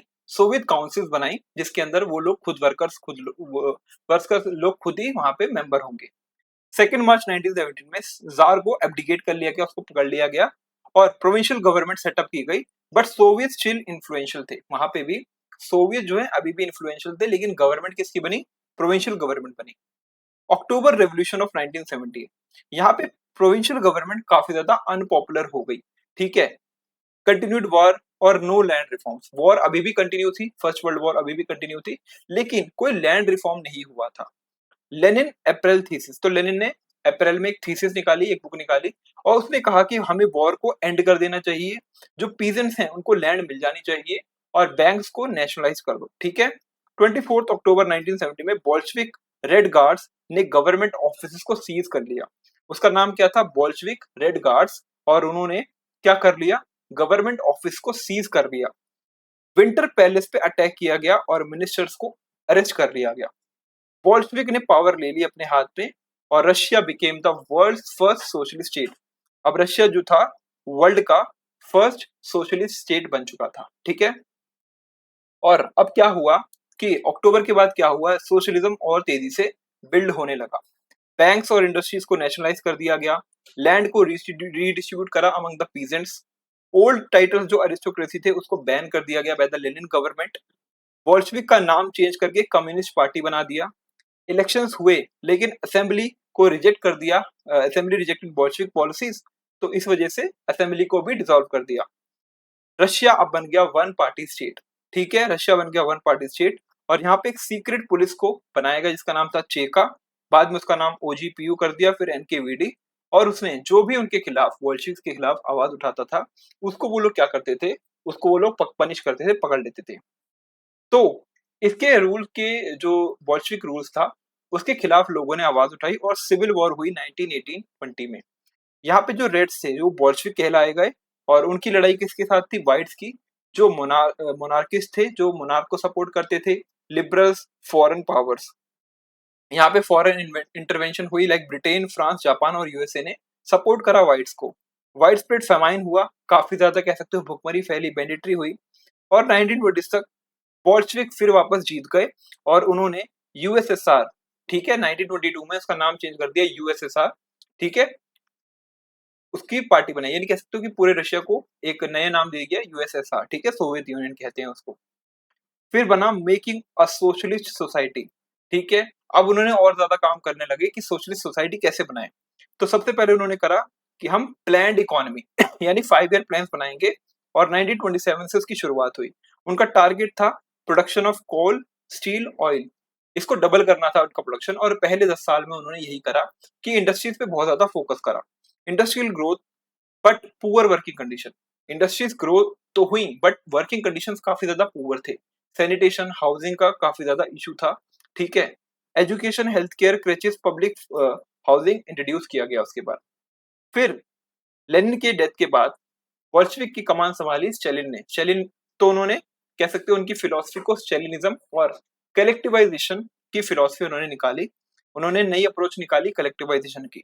हुआ क्या था कि 1928 में ग्रेन्स की शॉर्टेज हो गई थी, तो स्टालिन ने फोर्स करा कि हमें फार्म्स को कलेक्टिवाइज करना चाहिए, सभी लोग मिलके फार्म्स को मिला लो और बड़े फार्म्स क्रिएट करो, जिसका नाम था कोलकोज, ठीक है। पीजेंट्स ने रेजिस्ट करा और अपने खुद के लाइफ स्टॉक को डिस्ट्रॉय कर दिया। मिलियंस को, जिन्होंने भी उनके खिलाफ आवाज उठाई कलेक्टिवाइजेशन की फिलॉसफी के, उनको डिपोर्ट कर दिया गया और एग्जाइल में भेज दिया गया। 1933 में फेमाइन आया जिससे 4 मिलियन यानी 40 लाख लोगों की डेथ हुई। यानी कि इंस्पाइट कलेक्टिवाइजेशन को इंट्रोड्यूस करने के बाद भी ग्रेन्स की जो सप्लाई थी वो अभी भी कम ही थी।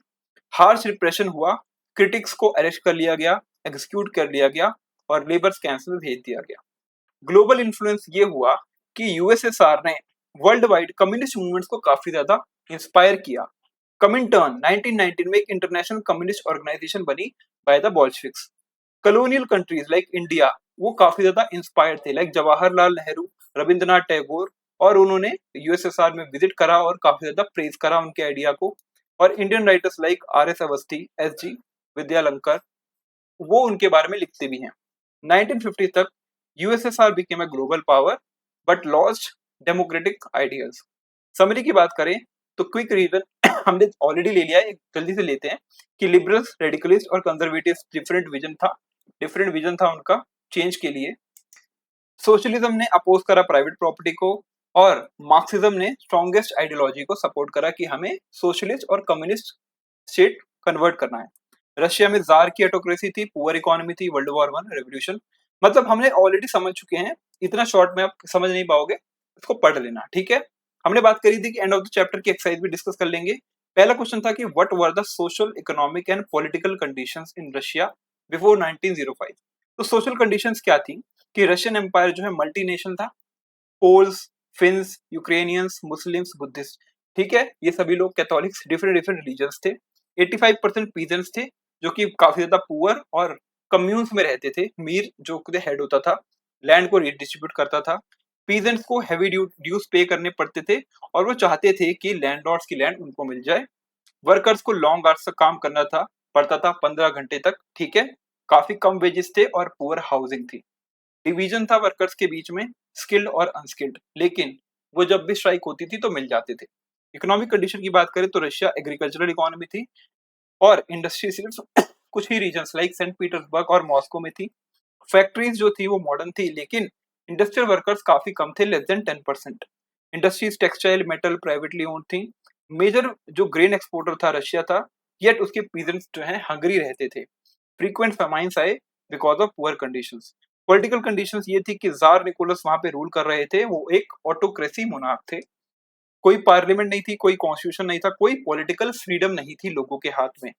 तो opposition parties like social Democrats, social revolutionaries को बैन कर दिया गया और सीक्रेट पुलिस ओखराना को यूज किया गया ताकि डिसेंट को रोका जाए।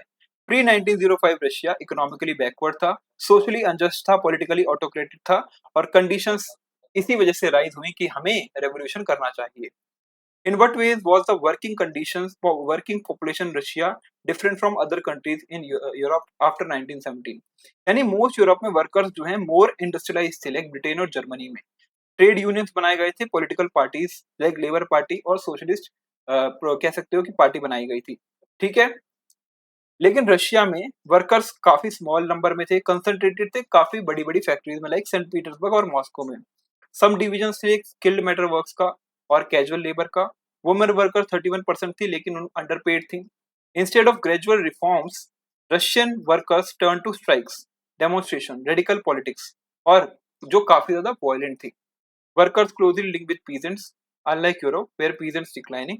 तो रशियन वर्कर्स जो थे फ्यूअर थे, लेकिन मिलिटेंट थे, पॉलिटिकली रेडिकल थे। और यूरोपियन वर्कर्स के अगर बात करें तो वो काफी सारे कह सकते हो कि आराम से चीज करते थे, स्लोली चेंज चाहते थे। बट रशियन वर्कर्स काफी ज्यादा कह सकते हो मिलिटेंट थे और एग्रेसिव थे। Why did the Tsarist autocracy collapse इन 1917? तो फर्स्ट वर्ल्ड वॉर की वजह से, फिर इकोनॉमिक क्राइसिस था, पॉलिटिकल फेलियर्स और वर्कर्स पीजेंट्स के रिवोल्ट्स, ये सभी चीजों ने जार की ऑटोक्रेसी को एंड करा। ठीक है, एक बार पढ़ लेना रोक के। Make to list, one with liberal radical and conservative ideas, another with socialist ideas.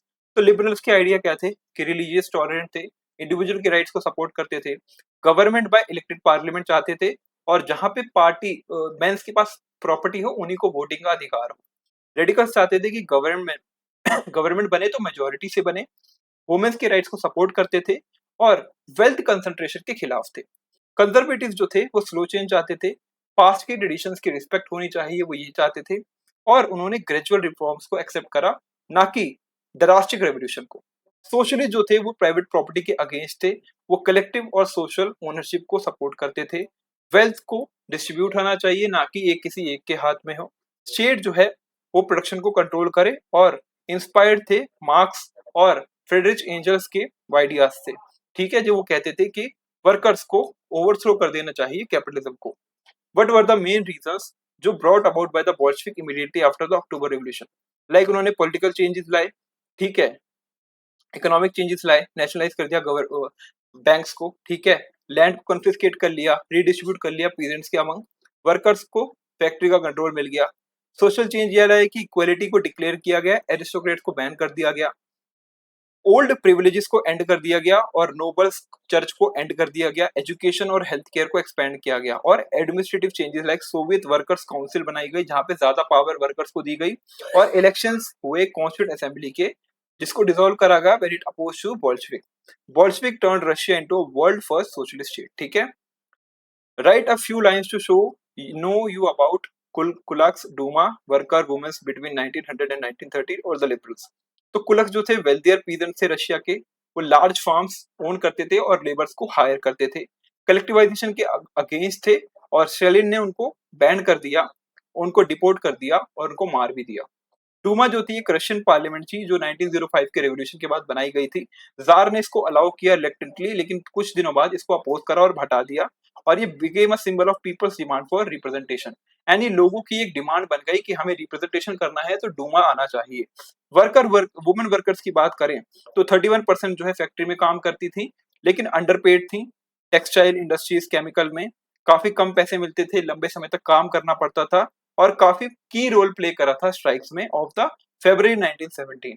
Liberals की बात करें तो ऑटोक्रेसी को अपोज करते थे, कॉन्स्टिट्यूशनल मोनार्की चाहते थे, इलेक्टेड पार्लियामेंट चाहते थे, बिलीव करते थे कि प्रॉपर्टी जिसके पास है मैन के पास उन्हीं को वोटिंग का अधिकार हो, और सपोर्ट करते थे इंडिविजुअल राइट्स को और रिलीजियस टूरिज्म को। ठीक है, यानी रिलीजियस टॉलरेंस होनी चाहिए सोसाइटी। ठीक है, तो इसके साथ हमने हमारा चैप्टर नंबर 2, ठीक है, हिस्ट्री का, वो पूरी तरीके से, ठीक है, कंप्लीट कर लिया है, कंप्लीटेड। इसमें हमने एनसीईआरटी को, ठीक है, डिटेल से डिस्कस करा, हमने समरी, ठीक है, करी इसकी डिस्कस अच्छे से, और हमारे क्वेश्चंस और आंसर जो एंड ऑफ द चैप्टर में हैं वो भी प्रॉपर्ली हमने पूरी तरीके से डिस्कस कर लिए। ठीक है, तो मिलते हैं नेक्स्ट वीडियो में जिसमें हम chapter number 3 the rise of Germany discuss करेंगे। ठीक है, वो भी काफी अच्छा वीडियो रहेगा, काफी इंटरेस्टिंग टॉपिक है, तो बने रहिए चैनल के साथ।